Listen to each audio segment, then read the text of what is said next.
Hello everyone, it's William Cho from VCT Pacific, and we are now on the eve of Masters Madrid playoffs.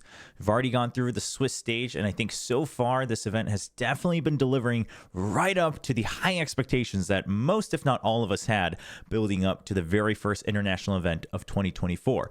Now we're down to 4 teams. Only 4 teams remain in the playoffs, and in fact, it's actually going to be 2 from Americas and 2 from Pacific. Of course, only 2 from each region appeared in this entire tournament. So basically the first and second seed, the grand finalists of each region in the Americas and Pacific. And funnily enough, the playoff bracket draw happened, and it's actually going to be the regional rematches to kick things off. So we're going to take a look at the Pickems today, kind of predict what we think is going to happen in the first set of matches, and then we'll go through for the rest of the Pickems to see who we think is going to win Masters Madrid. As we get started, just a quick overview of the bracket so far. So the random draws happened, and we got Gen.g versus PaperX, Sentinels versus Loud, the regional rematches of the kickoff grand finals. Now we should note that all the matches except for the lower finals and the grand finals are going to be best of 3. Of course, the finals, the 2 finals, they will be best of 5. So it's going to be a best of 3 rematch here. So there's some differences in terms of the map strength and the draft and how that might affect each team. But obviously, these 4 teams, or at least in these rematches, they faced each other multiple times already here alone in 2024. So the question is who comes out on top this time? Gen.g and Sentinels, they got through the Swiss stage 2-0 each. So there's already a bit of an advantage in the fact that they had much more time to rest and prep, and of course didn't have to show as much compared to PaperX and Loud, who did have to go through every round or every stage of the Swiss stage. To try to get a better grasp on what we think is going to happen, let's go through and predict what the map draft should look like for each of these matches. So after much thought, here's what I came up with. Now, obviously, this is just speculation. A lot of different things can happen. Of course, now that teams have a little bit more tape on each other and they've seen how teams are adjusting during Masters Madrid, sure, there could be changes, but let's get the obvious out of the way. I think the Icebox ban and the Sunset ban, it's a given. PaperX, they've been avoiding Icebox like the plague, and it happens to be one of, if not the best map that Gen.g has in their pool, so get that out of the way. Gen.g, regardless of whether they feel confident in it in their own scrims or not, it does not matter. This is undoubtedly the best map for PaperX, so just ban it. All right, that's out of the way. Now, out of the remaining maps, I think other than Split, most of these maps it's going to be a situation of, well, PaperX feels, they're getting better at it. They're regaining their confidence, but Gen.g probably comes in thinking they have the upper hand. One of the maps that I think that doesn't happen on is Split, where, sure, Gen.g, they had that one-sided affair against EDG, but at the end of the day, even for Gen.g, this still seems to devolve into a bit of an aim duel and a bit of a meteor and texture, please create space and go, make things happen for our team. I'm not saying that they look lost. I'm not saying that they don't have setups, but in terms of overall macro play around the map, etc., it's not a map that Gen.g seems to have as much confidence compared to some of the other maps in the pool. Whereas PaperX, I think, even going to the double duelist for Forsaken on Raze, it looked pretty solid. And they even beat Gen.g with the triple duelist back at the kickoff finals as well. So I think this is going to be the pick for PaperX. I don't think there's any real reason to shy away from this, other than, I guess, if you feel like Gen.g's really figured out the flow with the double duelist, then maybe. But I think the Split is going to be the pick. Come out swinging for PaperX. Then for Gen.g, Lotus, out of the remaining maps, it's one of those maps that PaperX still clearly has not figured out. Now, you could argue it's the same for Breeze, as they haven't really been showing that either on the side of PaperX. But while Gen.g in interviews has been saying that they feel confident about their composition, about how they play Breeze, etc., just don't take the risk. PaperX has been going back to a lot of old compositions to find some comfort. If they go back to the Jet Euro, where Forsaken's playing their Euro and something's on the Jet, I mean, this could backfire for you, right? So I think if you're Gen.g, don't take that risk. Go for a map that you've been feeling comfortable on in terms of how you operate it. And PaperX still has not figured out just what seems to be their best method. Quite frankly, the best one they've had so far is the double duelist with Jet and Raze.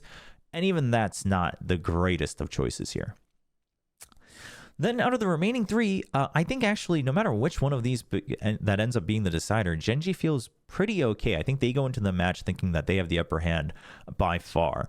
I think Paper X out of the remaining three absolutely bans the Breeze, no matter how much that gen.g's composition might have some glaring weaknesses. And then for Bind and Ascent, I think this is a bit of a toss-up. I think this really comes down to, I think gen.g probably feels more confident on the Bind, quite frankly, but it's a question of, do you feel that you can combat the Sky Reyna combo from Paper X? It's not unbeatable. I mean, it's been beaten before pretty handily. So if you think you have a grasp on it, sure. And I think the way gen.g plays, they could still counter it pretty hard. But if you're just like, we don't want to deal with that, we don't want to deal with the risk, then maybe you just go back to Ascent, right? It's a known value. You've played against the double controller with the Omen and the Viper from Paper X. Sure, you know, they're still with the Gecko and the Fade and things like that. And Monette actually feeling a lot better on the race. Things could look a little different, but I think gen.g goes into that thinking that it's a bit more of a foundational win for them. So with that in consideration, we're going to put gen.g moving on to the upper final against Paper X. Now let's look at Sentinels and Loud. And before we move on, I'm already going to go ahead and select Sentinels. Now, admittedly, I had a lot more trouble with this one, right? First of all, obviously, I'm much more familiar with gen.g and Paper X. But second of all, I think there's a lot of options here, especially considering Loud, you know, do they still go with some changes on things like Ascent? How do both teams feel about the Breeze that Loud has been showing? Things like that. So I think based on the maps that they've shown, there could be some extra consideration, but let's assume we're not throwing any crazy curveballs, etc.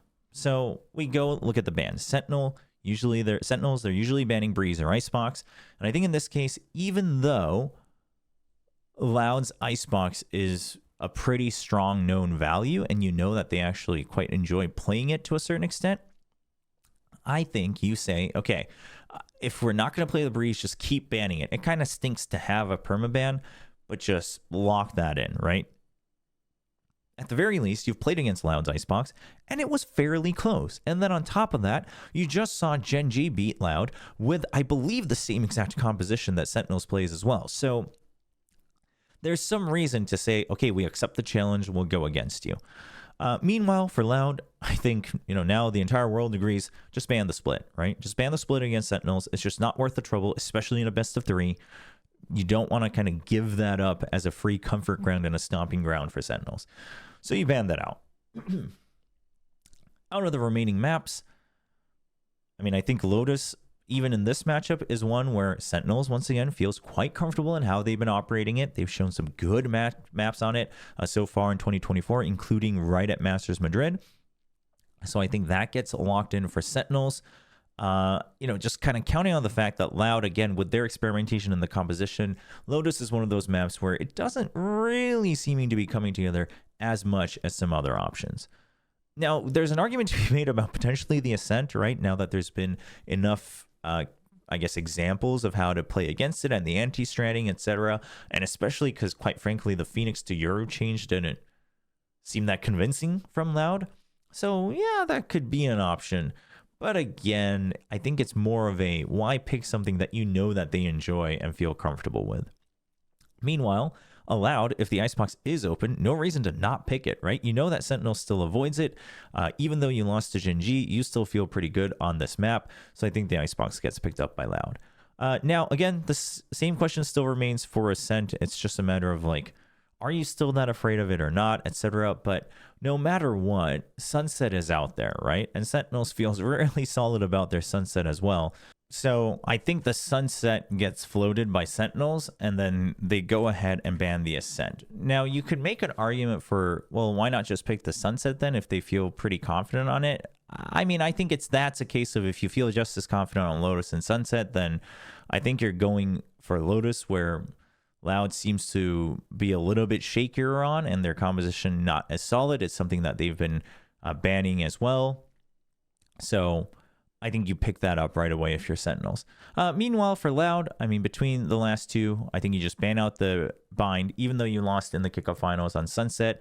I think Loud seems pretty content with their Sunset still and the composition that they're playing. So maybe they're just thinking in a rematch, we can take it back. looking at the drafts for Sentinels and Loud, I really think this is much closer to call. It could go either way. Now, obviously, we could open the lid on the day and one of the teams just comes out firing and the other doesn't. So who knows what could happen. But while I think gen.g is generally favored against Paper X, I think this one's much closer. The only caveat for gen.g and Paper X is that Paper X is regaining their confidence. That's a very scary thought. But I think gen.g is not one to back down, and I think they absolutely have the mechanical skill to match for the most part. So we're still going to favor gen.g. And just because I think Sentinels has looked really formidable this event, looking at the draft and things like that, I give Sentinels the edge. Well then, let's go through the rest of the bracket. Let's go with the lower round first.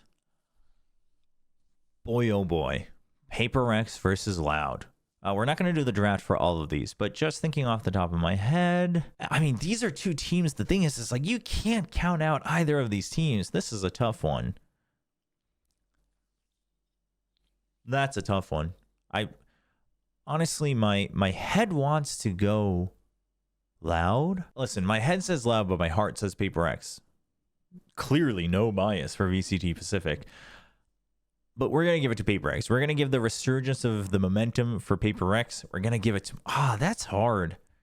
Why'd I have to pick gen.g and Sentinels? Paper X versus Loud in an elimination match is... Like, you can't count either of those teams out ever. That's a tough one. But okay. Now it goes down to gen.g versus Sentinels. In a best of 3...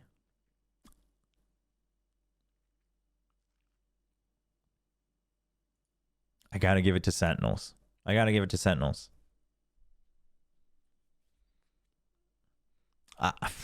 There's a world, but it's like, I'm going to be very honest. Part of the reason I'm not voting for gen.g here is I don't want to get ahead of myself. Okay? I think there is a very real possibility, but I don't want to get ahead of myself. So we'll go with Sentinels. Now, gen.g versus Paper X in another rematch?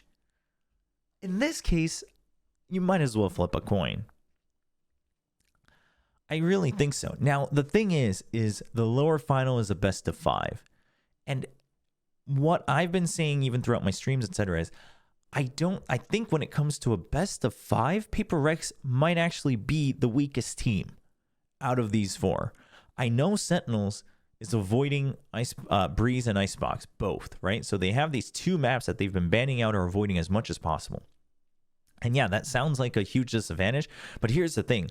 Paper X also avoiding those maps. And then on top of that, there are other maps, they still look like they're kind of just figuring things out. And sure, they have the mechanical skill and overall their chemistry seems to be coming online, which is great. But in a best of 5, that's a grueling deal. And I don't know if they have what it takes to actually beat anyone in a best of 5 in this top 4. I think Loud has a better shot in a best of 5 against any of the other opponents compared to Paper X. So if it comes down to this, another best of 5 between gen.g and Paper X, I think you have to favor gen.g. And then it's a Sentinels gen.g rematch, except Sentinels gets to ban 2 maps. Which means they'll probably ban Icebox and Breeze. So gen.g won't have their Icebox. You would have to play Sentinels on their split. I think that's a given win between these 2 teams.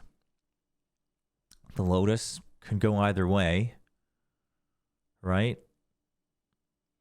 Ascent, maybe gen.g is favored. Bind is a toss-up. I mean, that's tough. Sunset probably goes to Sentinels, right? We're already leaning towards Sentinels. And just like that, magically, my overall prediction for the ultimate winner is still the same from my tier list. But here's the thing is that Sentinels has really performed pretty much up to my expectations, right? I think they've been performing in the way that I thought they would when I rated them as the strongest team coming into this tournament. So I think you got to give them the edge. And then, I mean, honestly, out of any of these teams, whichever one goes into the grand final from the upper bracket, obviously, again, with the double bans that you have, that's a huge advantage. So I think Sentinels wins it all. There's a small part of me that wants to click on this, but again, we're not going to get ahead of ourselves. We're not going to do it. We're not going to do it. Chill out, calm down. Well, this is my final Pickem bracket. Again, Loud being down here does not mean I'm counting them out. I mean, there's another very easy version of this bracket where Loud goes to the grand final. I mean, quite frankly, Paper Ice and Loud have both proven that they have what it takes, the endurance and the determination to go the extra mile and run the entire gauntlet at any tournament. Meanwhile, Gen.g and Sentinels have really proven, I think, how hungry they are and also how much they're focusing on their own fundamental strengths to make sure that they can battle out in some of these more grueling tournaments and grueling matches like best of fives. But at the end of the day, these are my thoughts. Let me know what you think down in the comments below. Which two teams will be making it to the grand final? Which two teams will we see on Sunday night to find out the very first team to lift up a Masters trophy in 2024? Of course, aside from that, if you liked this video, please leave a like on the video and a comment down below. That also helps a ton. And of course, once again, thank you for breaking the 1,000 subscribers. Appreciate it so much. If you're new to this channel, feel free to subscribe and turn on your notifications as we will continue bringing content, not just from overall VCT, but much more specifically from the overall VCT Pacific region. Also, don't forget, we will be co-streaming all of the remaining Masters Madrid matches as well, both on Twitch and YouTube. So you can find those channels on my YouTube page or any of my socials. Well, that's it for now, and I'll see you next time.